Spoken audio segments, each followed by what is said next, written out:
एक बार की बात है, एक जंगल में पोखर के किनारे एक विशाल बरगद का पेड़ हुआ करता था, जिसमें जंगल के बहुत सारे पक्षियों का बसेरा था। कोई वहां छांव में बैठने आता था तो किसी ने घोंसला बनाकर उसी बरगद के पेड़ को अपना घर बना लिया था। यही नहीं, उस जंगल के कई जानवर भी उस पेड़ की छांव में अपनी थकान मिटाने आते थे। तो कुछ जानवर अपने बच्चों को लेकर वहां खेलने भी आते थे। इसीलिए सभी उस बरगद के पेड़ से बहुत प्यार करते थे। कितना सुकून है यहाँ। अगर ये बरगद का पेड़ ना होता तो पता नहीं हम कहाँ जाते। सही कहा कालू भाई, ये पेड़ तो जैसे इस जंगल के लिए एक वरदान है। अरे कुकड़ू भाई, इतनी धूप में कहाँ जा रहे हो? बच्चों को लेकर दूसरे जंगल जा रहा हूँ, पर इस चिलचिलाती धूप ने तो बुरा हाल कर दिया है। खरगोश भाई, यहाँ कहीं पानी मिलेगा क्या? हाँ, उधर पास में ही एक पोखर है, पानी भी पी लो और सामने उस बरगद के पेड़ की छांव में थोड़ा आराम भी कर लो, सारी थकावट दूर हो जाएगी। इस तरह वो बरगद का पेड़ सबके काम आता था। सब कुछ सही चल रहा था, पर एक बार जंगल में बिल्कुल भी बारिश नहीं हुई, जिसके कारण वहां सूखा पड़ गया। पानी नहीं मिलने के कारण धीरे धीरे जंगल के पेड़ भी सूखने लगे और वो बरगद का पेड़ भी सूखने लगा। पोखर का पानी भी कम होने लगा। बारिश न होने के कारण पेड़ सूख रहा है। अब यहाँ रहना ठीक नहीं। मुझे जल्दी ही कोई नया ठिकाना ढूंढना होगा। सही कहा कालू भाई, अब ये पेड़ रहने लायक नहीं है। धीरे धीरे पेड़ के सारे पत्ते गिर गए, सारे पशु पक्षी वहां से चले गए और रह गया बस एक सूखा सा पेड़। अब न वहां कोई आराम करने आता था, न वो पेड़ किसी का घर था। पर एक पक्षी ऐसा था जो अभी भी उस पेड़ को अपना घर मानता था। वो था मिट्ठू तोता। बस उसी ने उस पेड़ का साथ नहीं छोड़ा। अरे मिट्ठू भाई, क्यों इस पेड़ के पीछे पड़े हो? अब यहाँ रहने से कोई फायदा नहीं। हमारी तरह कोई और ठिकाना देखो। ये पेड़ अब सुरक्षित नहीं है, कभी भी गिर सकता है। भाई, यह पेड़ मेरे माता पिता के समान है। मैं इसी पर बड़ा हुआ हूँ, इसी पेड़ की छांव में खेला हूँ और इस पेड़ ने मुझे जीवन के सारे सुख दिए हैं। मैं इसे इस कठिन समय में नहीं छोड़ सकता। यह मेरी सबसे बड़ी खुदगर्जी होगी। जैसी तुम्हारी मर्जी, पर यहाँ रहने का कोई फायदा नहीं। मैं तो जा रहा हूँ, अपना ध्यान रखना। सबने मिट्ठू को बहुत समझाया, पर उस बरगद के पेड़ को लेकर मिट्ठू की वफादारी कम नहीं हुई। उसने उस पेड़ का अंतिम समय तक साथ देने की ठान ली थी। वह किसी भी तरह उस पेड़ को वापस हरा भरा करना चाहता था, पर उसे कोई उपाय नहीं दिख रहा था। फिर एक दिन जब मिट्ठू उड़ता हुआ कहीं जा रहा था, उसने एक अजीब चीज देखी। उसने देखा एक कौवा जमीन पर पड़े एक पानी के घड़े के ऊपर बैठा अपनी चोंच अंदर डाल रहा था और फिर बाहर निकाल देता था। ये देखकर मिट्ठू वहीं रुक गया और एक पेड़ की डाल पर बैठकर देखने लगा। वह ये जानने के लिए उत्सुक था कि आखिर वो कौवा कर क्या रहा है। बहुत प्यास लगी है, पर इस घड़े में बस थोड़ा ही पानी है और मेरी छोटी सी चोंच पानी तक नहीं पहुंच रही और आसपास कहीं पानी दिख भी नहीं रहा। अगर प्यास बुझानी है तो कुछ उपाय करना होगा। ये सोचकर कौवा इधर उधर देखने लगा। तभी उसकी नजर पास में पड़े पत्थरों के टुकड़ों पर गई और उसने कुछ सोचा। हाँ, शायद ये उपाय काम करेगा। कौवे ने तुरंत वहां से एक पत्थर अपनी चोंच से उठाकर उसे पानी के घड़े में डाल दिया। ये देखकर मिट्ठू और उत्सुक हो गया।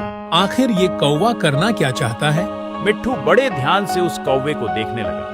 कौवा बार बार जाता और एक पत्थर उठाकर उस घड़े में डाल देता। ऐसा करते करते बहुत समय बीत गया, पर कौवे ने हार नहीं मानी। वह पत्थर लाकर घड़े में डालता रहा और फिर कुछ देर बाद पत्थरों के घड़े में भरने के कारण घड़े का पानी ऊपर आ गया। हो गया काम। आखिर मेरी मेहनत रंग लाई। अब मुझे प्यासा नहीं रहना पड़ेगा। कौवे ने घड़े से पानी पीकर अपनी प्यास बुझा ली और वहां से खुशी खुशी उड़ गया। इस कौवे ने तो मुझे कमाल की तरकीब दे दी। शायद इससे मैं उस सूखते हुए बरगद के पेड़ में फिर से हरियाली ला पाऊं, उसे मरने से बचा पाऊं। मिट्ठू तुरंत वहां से उड़ता हुआ गया और जो पक्षी और पशु उस बरगद के पेड़ की छांव में आते थे, उनके पास गया और सबको एक जगह इकट्ठा किया। कालू भाई, जल्दी से बरगद के पेड़ के पास वाले पोखर के पास पहुंचो। मेरे पास एक योजना है। दोस्तों, जल्दी से पोखर के पास जमा हो जाओ, मुझे कुछ बताना है। मिट्ठू के कहने पर सारे पशु पक्षी पोखर के पास जमा हो गए। पोखर में पानी तो था, पर ज्यादा नहीं। सब लोग ये जानने के लिए उत्सुक थे कि आखिर मिट्ठू ने उन्हें वहां क्यों बुलाया है। ये मिट्ठू कहाँ रह गया? पता नहीं हमें यहाँ क्यों बुलाया है। मैं भी यही सोच रहा हूँ। तभी मिट्ठू वहां आता है। वो लो, आ गया मिट्ठू। अब यही बताएगा। मिट्ठू भाई, क्या हुआ? यहाँ क्यों बुलाया है हमें? जल्दी बताओ। आज मैंने एक कमाल की चीज देखी जिससे हमारी समस्या हल हो सकती है। अब पहेलियां मत बुझाओ भाई, जल्दी बताओ क्या देखा। आज जब मैं उड़ रहा था तो मैंने एक कौवे को देखा जिसने अपनी मेहनत से वो कर दिखाया जो पहले नामुमकिन लग रहा था। मिट्ठू ने सबको कौवे की कहानी बताई कि कैसे उसने घड़े का पानी पत्थरों से ऊपर लाया, पर किसी को ये समझ में नहीं आ रहा था कि इससे उनकी समस्या कैसे हल होगी। माना कि कौवा बहुत बुद्धिमान था, पर इससे हम क्या करें? हम भी कौवे से सीख लेकर वही काम कर सकते हैं बंदर भाई। ये पोखर देखो, इसका पानी सूखकर कम हो गया है, जिसके कारण इस बरगद के पेड़ तक पानी नहीं पहुंच रहा। अगर हम इस पोखर में भी पत्थर डालकर इसका पानी ऊपर ले आएं, तो इसका पानी बरगद के पेड़ को मिल जाएगा और शायद इससे पेड़ बच जाए। मिट्ठू की बात सुनकर सब हैरान थे। आखिर पोखर को पत्थरों से कैसे भर सकता है कोई? मिट्ठू, तुम जो बोल रहे हो वो सुनने में अच्छा है, पर ये करना नामुमकिन है। पर उस कौवे ने तो कर दिखाया ना। हाँ, पर वो बस एक घड़ा था और ये एक पोखर। हाँ, पर वो अकेला था और हम इतने सारे हैं। अगर हम सब साथ मिलकर काम करें तो ये काम हो सकता है। माना कि ये मुश्किल है, पर नामुमकिन नहीं। आखिर इस पेड़ ने हमें इतने सालों तक अपनी छांव का सहारा दिया है, इसके लिए हमें एक कोशिश तो करनी ही चाहिए। धीरे धीरे मिट्ठू की बात से सब लोग सहमत होने लगे और सबने फैसला किया कि वो पेड़ को बचाने की एक कोशिश जरूर करेंगे। तुम सही कह रहे हो मिट्ठू, इस पेड़ ने हमें बहुत सुख दिया है। हम इसे ऐसे सूखने नहीं देंगे। हम तुम्हारे साथ हैं। बस फिर क्या था, अगली सुबह सभी पशु पक्षी अपनी शक्ति के अनुसार पत्थर लाकर पोखर में डालने लगे। सुबह से शाम हो गई, पर सब बिना थके पत्थर डालते रहे और उनकी मेहनत रंग लाने लगी। जैसे जैसे पत्थर पोखर में भरता गया, पोखर का पानी ऊपर आने लगा और फिर वही हुआ जो मिट्ठू ने सोचा था। पोखर का पानी इतना ऊपर आ गया कि बहता हुआ बरगद के पेड़ की जड़ों तक पहुंचने लगा।